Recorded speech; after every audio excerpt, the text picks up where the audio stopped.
રાજકોટ શહેરના university police station વિસ્તારમાં 10 પાયર નામની બિલ્ડિંગમાં એક ઓફિસ છે, જેમાં જે ફરિયાદી છે અને એના આ જ ગુનાના આરોપી મૌલિક પ્રફુલભાઈ નાનપરા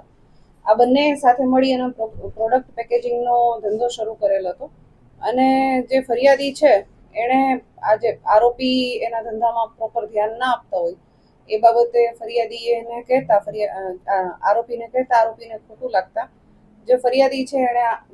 આરોપી છે એણે ફરિયાદીને મારેલ છે, એના વાળ પકડી અને બીજા કોઈને કહ્યું તો જાનથી મારી નાખીશ આ પ્રકારની ધમકી આપેલી છે,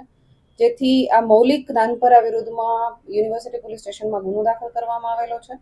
આ જે બનાવ છે એ જૂન 2025નો છે, જેની ફરિયાદીએ તાજેતરમાં જ ફરિયાદ કરતા ગઈ તારીખ 9/12ના રોજ આનો ગુનો દાખલ કરી અને જે આરોપી છે મૌલિક નાનપરા એની અટકાયત કરવામાં આવેલી. આના જે સીસીટીવી ફૂટેજીસ છે એ ગુનાના કામે કબજે કરવામાં આવશે અને જો આ પ્રકારની બીજી કોઈ પણ હકીકત ધ્યાને આવશે તો સીસીટીવીના આધારે અને જે મૌલિકની કોઈ રજૂઆત હશે તો એને ધ્યાનમાં રાખીને આપણે કાર્યવાહી કરવામાં આવશે.